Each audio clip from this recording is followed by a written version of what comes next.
What's up, people? True Techno Gamer here. This is a topic that kind of been building up to for a while. In a way, honestly, kind of avoiding because it's a touchy topic, and it is something that's touchy for me as well. I know it's touchy for a lot of you folks as well. So, I wanted to kind of grow the channel a little bit more so I can have much more lively discussion about this, but I did find a specific aspect of the topic that I wanted to touch on now that I feel like I can get out there now.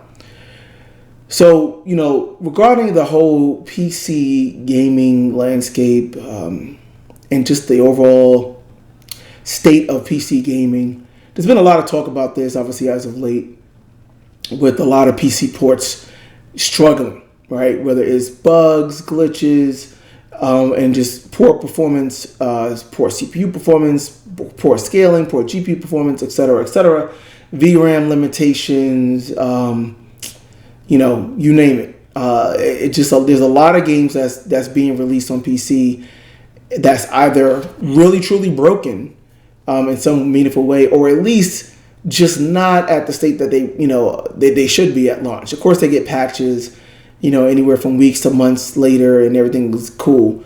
But initially, things are not looking so great. We've seen this happen a lot recently with, a bunch of games, some of which like Gotham Knights, Callisto Protocol, Forspoken, PC version, and most recently, The Last of Us, Part 1, from Naughty Dog. And that's what I want to focus on here.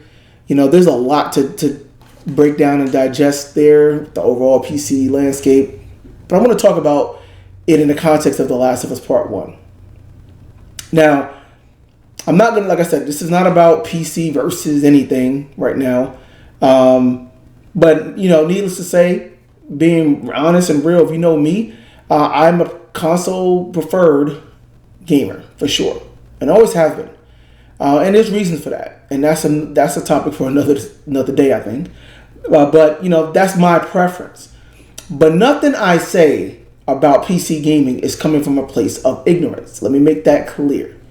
Okay, nothing I ever say about PC gaming is coming from a place of ignorance. I have worked in gaming for over 12 years now, right? Over a dozen years.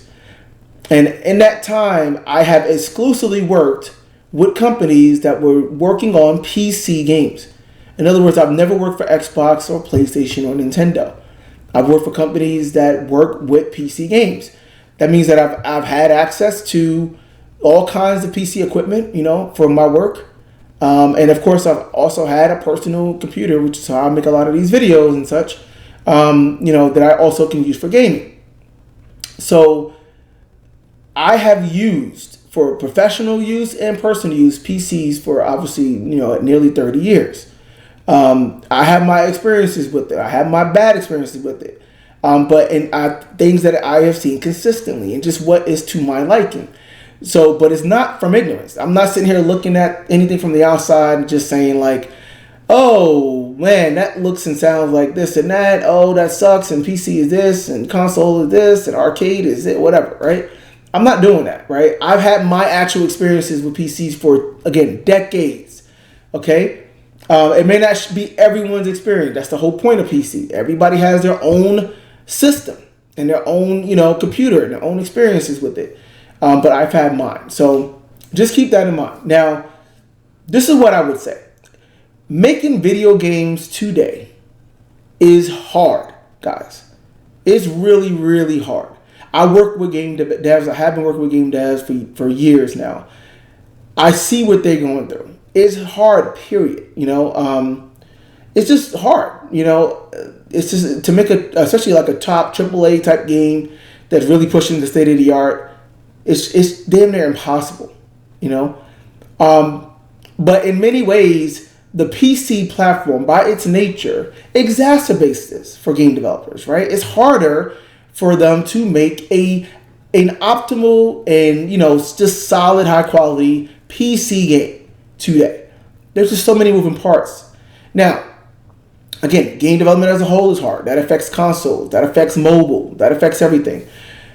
But the PC has its issues because there are so many different PC SKUs out there. There's so many different pieces of hardware types, GPU series, CPU series, and the PC is like eternally backwards compatible, right? Right. So, there are people out there that are playing games on PCs that are 10 years old at this point, right? Easily, right?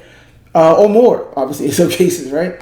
So when you're making a game, you have to account for so many different configurations, permutations of CPU, GPU, memory, hard drive speeds, everything, right?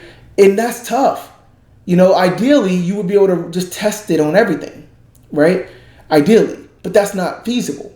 The PC community just always acts like the PC is representative of this singular beast monolithic machine that has the absolute cutting edge GPU in it, the absolute cutting edge CPU. So it's a 4090 with the Core i9 13000 series, or Radeon Radeon 9 7000 series CPU or whatever.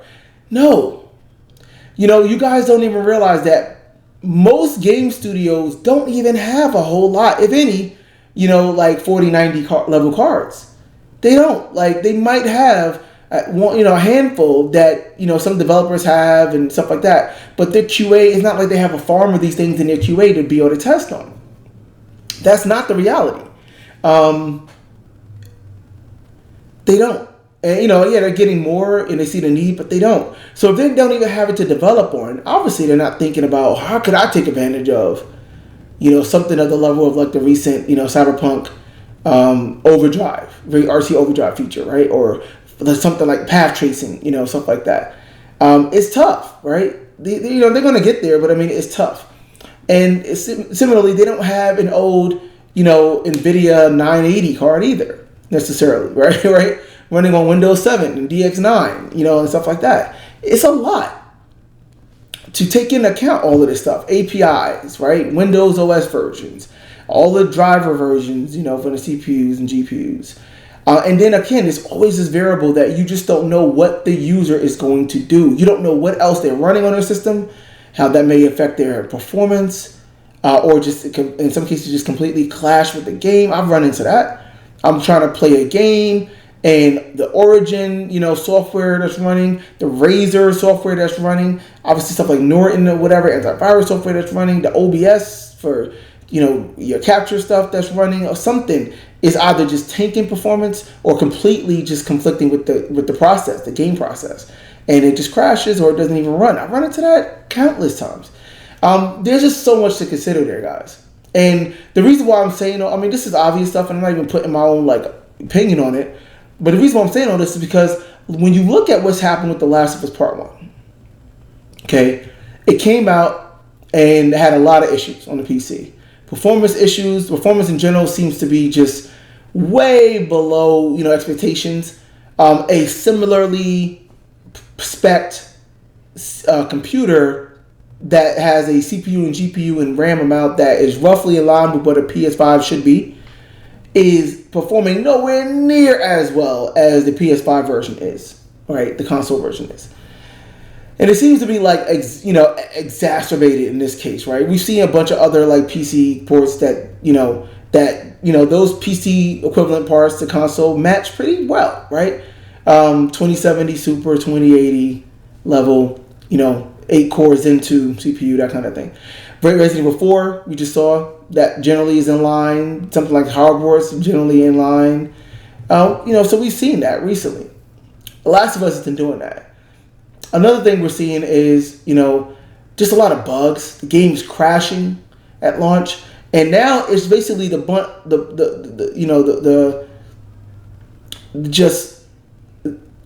now it's basically just resorted to a bunch of memes that have been making the internet rounds around how all the artifacts and all the bugs, the visual glitches, where the characters are showing up super wet and they have black blotches all around, stuff like that, and it makes Joel look super weird and stuff like that. If you haven't seen it, just Google it, you'll find it in a second. And that's it. It's like the memes of Joel and Ellie looking all crazy in the cinematics. All kinds of bugs and glitches in the game. How, performance is so, poor, and, you need this crazy system to run it, blah, blah, blah, blah, blah. That's all of the narrative I've been hearing about The Last of Us Part 1. And it's sad. Because, guys, The Last of Us is literally one of my top 3 favorite games of all time. That experience of playing that game on the PlayStation 3 initially was absolute, seminal in my mind. I will never forget it. It is a masterpiece of a game. There are some out there. Not everyone agrees with that, of course, but I think the general consensus at the time, like Last of Us, that's why we have a TV show now, stuff like that, is considered to be a hallmark of what the video game medium is capable of in terms of its storytelling, as well as its fun factor and gameplay and immersion, etc. That's what The Last of Us is. It has been since 2013 when the first one debuted on PlayStation 3. 10 years ago, okay? So that game has been on literally 3 console generations now. It debuted on the PlayStation 3. They've released it as a remastered version for PS4. They then re-released it as an upgraded remastered version for the PS4 Pro. And now they've done this remake for the PS5. 3 completely different console generations this game has been on. And to this point, the legacy, the narrative, the story around The Last of Us has still remained across 3 generations of consoles, has still just been, man, that's an awesome freaking game. Man, that was so fun. That was so, the characters, you fell in love with them. Because that came across even on the lowly and old PlayStation 3. And if you look back and you want to go and narrow and analyze the technical specs of The Last of Us on the PlayStation 3, obviously, in hindsight now, yes, textures were muddy at times. The frame rate dropped into the low 20s at times. It didn't run. I think it actually did run at a native 720p at the time. But, whatever. I mean, it wasn't the best game from a purely technical Digital Foundry analysis level type of thing. But who cared? It was an awesome game. Who cares? The first thing you should be doing when playing a game is just that. Play the game. Play the game and enjoy the game. But what happens, guys, is that the PC crowd in general, out of nature, because again, there's so many different PCs out there, they always want to get caught up in what they can do with their system and what is possible on some arbitrary system, right? What resolution, what frame rate, what settings, blah, blah, blah, blah, blah. A lot of discussion around that stuff, not enough discussion around the actual game. Is the game good or not? Everyone will say, oh, it's 4K 60. Well, okay, 4K 60 on a crap game is still a crap game, right? 720p 30 on a great game is still a great game, right? And need I remind you guys that some of the best games that have ever existed, bar none, have been on exclusive to consoles at times, and generally run at 30 frames or way less. Go back and look at what Super Mario 64 was on the N64, or what GoldenEye was on the N64. God knows, GoldenEye was in the single digits at times on the 4-player mode, man. Go back and look at what Grand Theft Auto 3, that legendary, monumental game on PlayStation 2. Go back and look at the technical aspects of what it looked like. It was sub-native res. It was lower than even 480 res. It was blurry as all hell. The frame rate, again, dropped into the teens regularly and, whatever. It was a great freaking game. People wasn't talking about it and analyzing it like that. And now what we see with something like The Last of Us is an absolute masterpiece of a game that is now relegated to memes on the internet of how silly the characters look because of these bugs. Right? Or how poorly the performance scales to this and that machine. And not enough people that have never played The Last of Us, they didn't have a PlayStation in the past. That's what this is supposed to be about, right? Expanding the audience for this game. Now, PC gamers can get a taste of what this game is all about. And instead, what they're consuming is bad frame rates, bad performance, all kinds of bug glitches, crashes, etc. And that just speaks to the nature of the PC platform, especially compared to something like a console. Console in general is a bit easier because it's a fixed platform. Developer knows exactly what they are, what everybody that's going to play the game on this particular system, this particular platform is going to have. So That's why there's no shader compilation issues on console, because they can pre-compile the shaders and ship it with the game. You can't do that on PC because you don't know what GPU and what driver necessarily the person is going to have. So you have to pick up that information when the game loads, which is how it works on PC. And then you say, oh, they have a 4090, right? And they have this driver, so let me compile the shaders for that. And that's what happens. And as soon as you update your driver, it has to do a recompile. If you change your GPU in the future, it has to do another recompile. You have to worry about something like that on the console, by the nature of it, right? Being able to optimize, again, is especially with this generation. If you understand Last of Us is a unique situation because The Last of Us Part 1 is a game that was designed around the PlayStation 5, believe it or not. Even though, again, fundamentally it's a PlayStation 3 origin title, and then it was on PlayStation 4. So it's a PlayStation, deeply rooted PlayStation title. That engine, that Naughty Dog engine, is PlayStation rooted for sure. They made some changes to optimize it for PlayStation 5. The problem is that those optimizations and the architecture of PlayStation 5 doesn't really map greatly to the PC. At least I should say efficiently to the PC. It doesn't.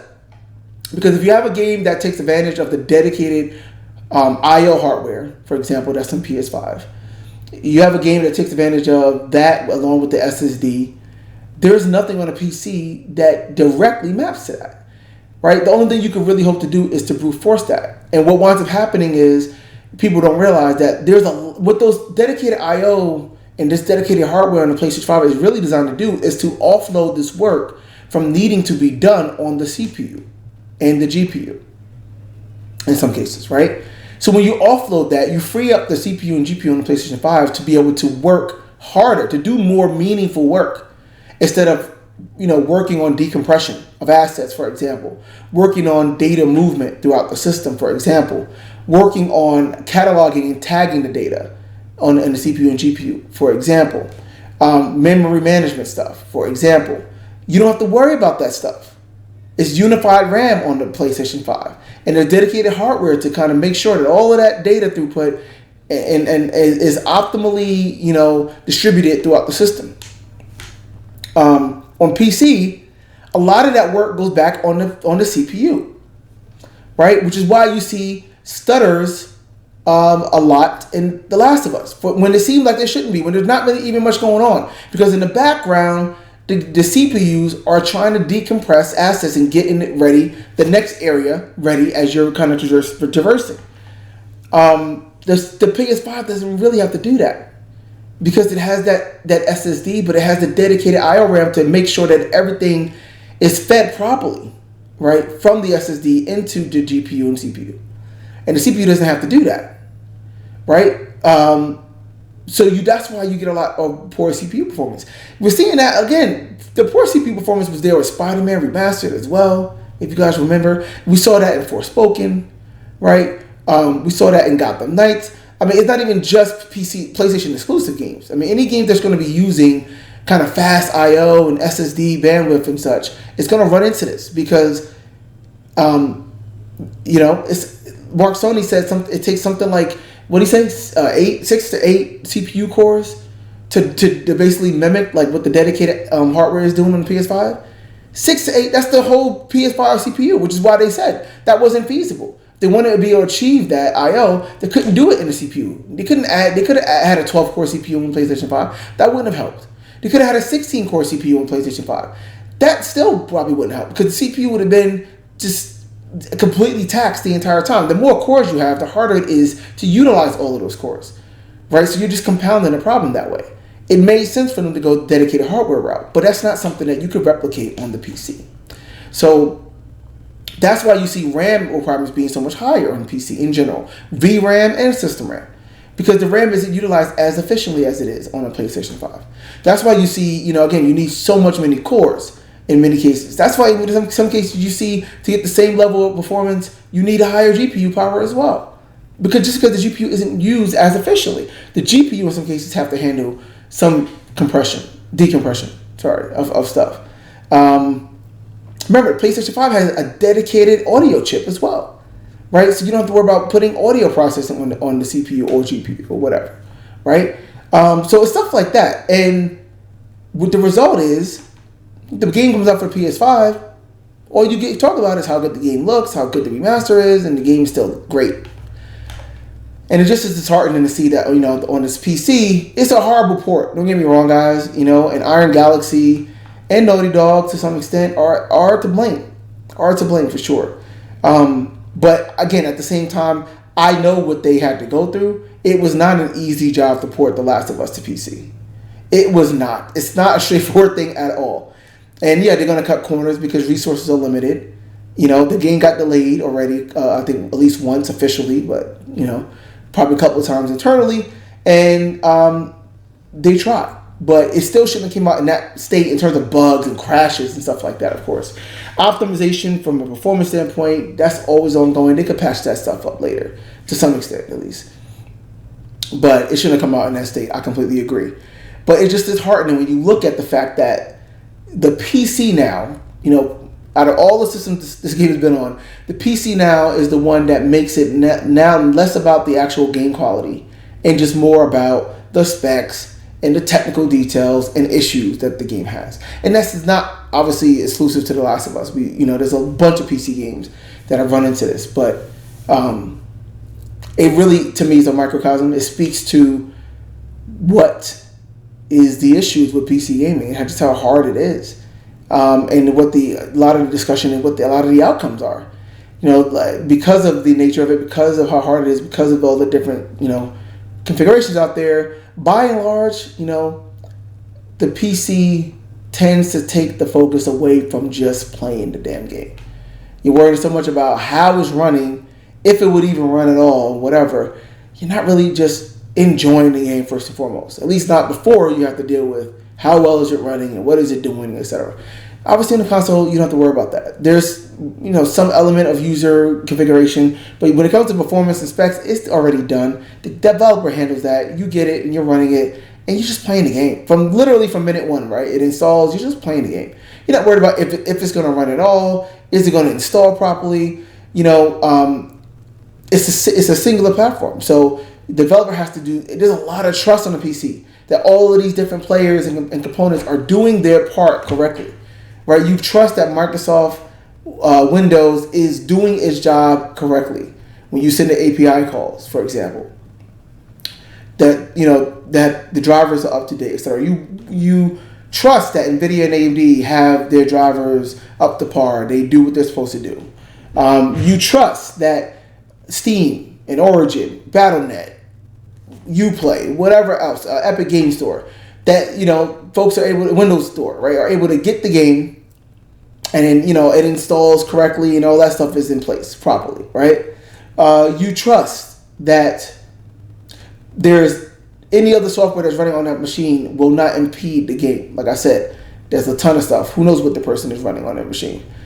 And finally, you trust and hope and pray that the user, exercises common sense, is obviously knowledgeable about how to run the game, that they heed whatever warnings and things you might document, to let them know, hey, these are known issues, or this is things that you don't want to do, to mess up the game. They heed those warnings, they use common sense, and they don't do crazy stuff. A lot of what people were running into with The Last of Us is the game crashing because they run out of VRAM, but they're trying to run it at ultra settings in 4K on like a 2070. Or something like, or a 2060 even in some cases. Like, those cards are not going to run that game at 4K Ultra. They're not designed for that. It's not, it's not intended for that. Look at the recommended specs. Look at the Ultra specs. Try to heed the warnings. People do stuff like that. People do all kinds of stuff. And developers can't accommodate and can't account for all of that. You got to realize it. So, I feel for the dev. It's a hard problem. It's a hard thing to deal with. It generally speaking is hard, period. But it's harder on PC because there's so much testing and Q&A that really would be required to make sure that games don't come out in the states that they do. And most companies simply don't have the resources to do that. So hopefully we don't see a lot more of these cases like The Last of Us. And that stain on that game is going to forever exist now. That's the sad thing. It's going to forever be there. You only make one first impression, especially on the PC side, right? So hopefully, we don't see this happen for some of the other big PC ports coming up. Starfield, Redfall, Diablo 4, right, etc. We'll see. So that's all for now, man. Tell me what you think. Again, this isn't about PC versus. It's just the facts, dude, about some of the nature of PC development and how it makes it hard on devs. And, you could have a game that's released on three different console generations, let's say, and not really have any issues like that, right? And just be focused on playing the game, enjoying that game for what it is. And on the PC side, there's a large portion of people out there that couldn't enjoy the game for what it is because of all of these issues. It's 1 attempt on PC, 3 attempts on console. I mean, I'm just saying, it speaks for itself in terms of the kind of things that you could run into on PC, and which is easier for devs, generally speaking, to optimize for. But that's all for now. That's all I'm going to say for now. Let me know what you think. Let me know your comments. Like, subscribe. Please look forward to hearing from you guys. Till next video, True Techno Gamer, out. Peace.